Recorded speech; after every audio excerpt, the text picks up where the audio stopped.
पिछली कड़ी में हमने चर्चा की थी कि फिरोज तुगलक ने हिंदुओं एवं मुसलमान शासकों के लिए अलग अलग युद्ध नीति का निर्वहन किया। वह मुस्लिम विद्रोहियों को क्षमा कर देता था और विधर्मी शासकों को दंड दिए बिना नहीं छोड़ता था। फिरोज की यह नीति शासन के प्रत्येक अंग में देखी जा सकती थी। फिर भी वह हिंदू राजाओं पर आक्रमण करने का साहस नहीं कर सका। जाजनगर और नगरकोट को छोड़कर उसने किसी भी हिंदू शासक पर आक्रमण नहीं किया। राजपूताना के राजाओं से युद्ध करना उसके वश की बात नहीं थी। इसलिए दिल्ली सल्तनत के जो क्षेत्र मोहम्मद बिन तुगलक के समय दिल्ली सल्तनत से स्वतंत्र हो गए थे, वे फिरोज तुगलक के समय में भी दिल्ली सल्तनत में फिर से नहीं मिलाए जा सके। फिरोज तुगलक ने केवल 2 मुस्लिम शासकों के विरुद्ध युद्ध किए, जिनमें से पहला था बंगाल और दूसरा था सिंध। बंगाल को जीतने के बाद जब फिरोज तुगलक ने मुस्लिम औरतों का क्रंदन सुना तो वह बंगाल से वापस दिल्ली लौट आया तथा सिंध के मुसलमान शासक ने जब सुल्तान से क्षमा याचना की तो सुल्तान फिरोज सिंध को दिल्ली सल्तनत में शामिल किए बिना ही फिर से दिल्ली लौट आया। फिरोज तुगलक ने युद्ध की बजाय सल्तनत की कर व्यवस्था में अधिक रुचि ली।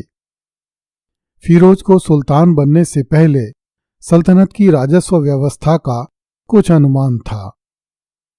इस अनुमान के आधार पर उसने ख्वाजा हिसामुद्दीन नामक एक अनुभवी व्यक्ति को सल्तनत का राजस्व निरीक्षक नियुक्त किया।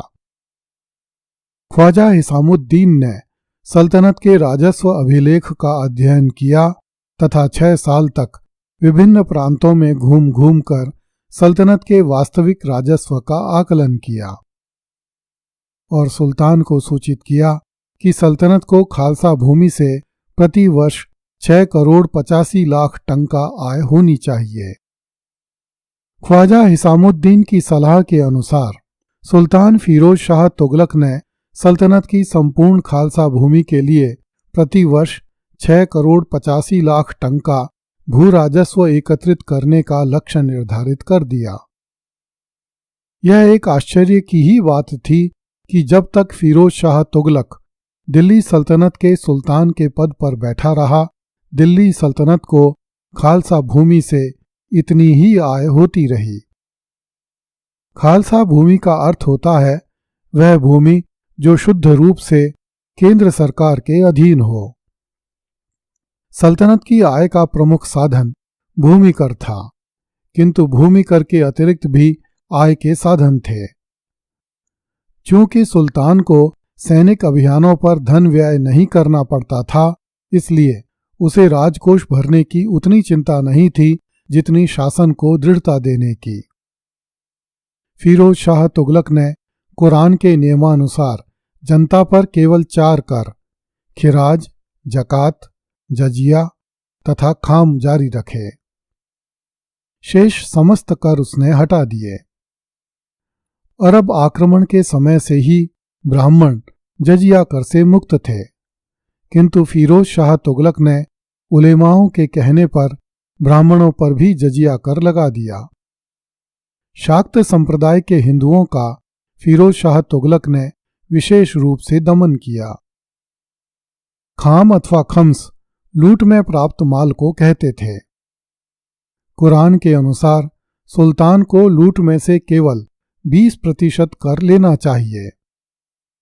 शेष भाग सेना को मिलना चाहिए, किंतु अलाउद्दीन खिलजी तथा मोहम्मद बिन तुगलक हिंदू राज्यों से प्राप्त लूट के माल में से 80% स्वयं लेते थे तथा 20% अपनी सेना में बंटवाते थे। फिरोज तुगलक ने लूट के माल का कुरान के नियमों के अनुसार बंटवारा करवाना तय किया। जकात केवल मुसलमानों से लिया जाता था। प्रत्येक मुसलमान के लिए यह अनिवार्य था कि वह अपनी आय में से 40वां हिस्सा अर्थात 2.5% सुल्तान को दे। सुल्तान इस धन का उपयोग इस्लाम की सेवा में करता था।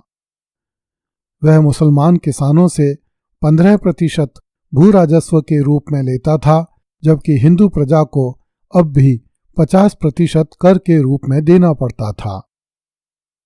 फिरोज तुगलक ने 5 नहरों का निर्माण करवाया।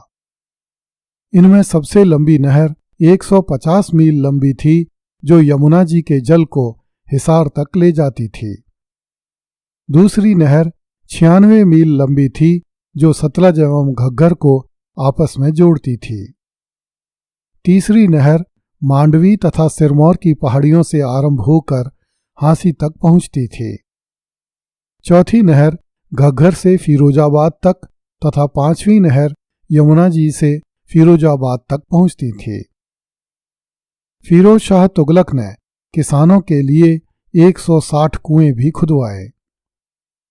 जो किसान सिंचाई के लिए सरकारी नहरों का पानी उपयोग करते थे, उन्हें अपनी उपज का 10% अतिरिक्त कर देना पड़ता था।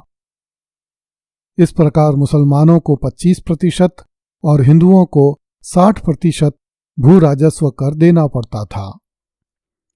फिरोज तुगलक ने दिल्ली के आसपास फलों के 1200 उद्यान लगवाए, जिनसे सुल्तान को 1,80,000 टन का प्रतिवर्ष आय होने लगी। कुछ मुस्लिम लेखकों ने लिखा है कि फिरोज शाह तुगलक के शासनकाल में दिल्ली सल्तनत में एक भी उजड़ गांव नहीं था और एक भी ऐसा खेत नहीं था जो बिना जोते रहता हो।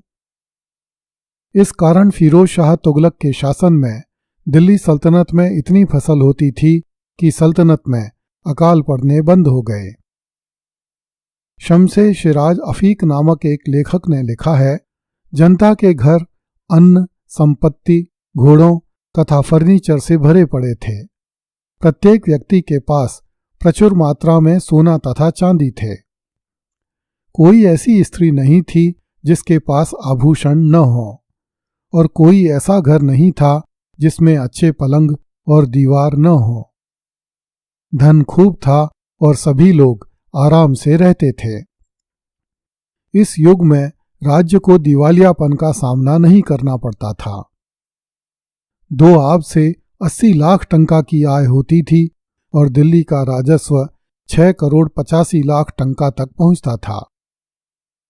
कोई भी व्यक्ति जिसने मध्यकालीन इतिहास का किंचित भी अध्ययन किया हो, वह जानता है कि उस काल में हिंदुओं को पेट भर भोजन का मिलना कठिन था। हिंदुओं के लिए धन संपत्ति रखना वर्जित था। सोने चांदी के जेवर की तो कौन कहे, हिंदुओं के घरों में मिट्टी के बर्तन तक उपलब्ध नहीं थे।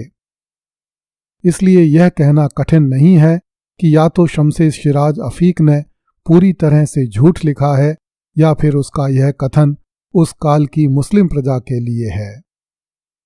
तत्कालीन मुस्लिम लेखकों ने लिखा है कि फिरोज तुगलक ने 300 नगरों की स्थापना की। वस्तुतः यह संख्या उन गांवों की हो सकती है जो अलाउद्दीन खिलजी तथा मोहम्मद बिन तुगलक के शासनकाल में शाही सैनिकों के अत्याचारों के कारण उजड़ गए थे और फिरोज शाह तुगलक द्वारा नहरों का निर्माण करवाए जाने के कारण फिर से बसने लगे थे। फिर भी फिरोज शाह के काल में आगरा के निकट फिरोजाबाद, दिल्ली के निकट कोटला फिरोज शाह, बदायूं के निकट फिरोजपुर आदि नगर अवश्य ही बसाए गए थे। तत्कालीन मुस्लिम लेखकों के अनुसार फिरोज शाह तुगलक ने 4 मस्जिदों, 30 महलों, 200 काफिला सरायों, 5 तालाबों, 5 दवाखानों, 100 कब्रों, 10 गुसलखानों, 10 दरगाहों और 100 पुलों का निर्माण करवाया था। वह मेरठ तथा खिजराबाद से अशोक के 2 स्तंभों को उठाकर दिल्ली लाया। अगली कड़ी में देखिए, अपराधी को महल के समक्ष जीवित जलवा देता था फिरोज शाह तुगलक। कृपया इस चैनल को लाइक, सब्सक्राइब एवं शेयर करें। धन्यवाद।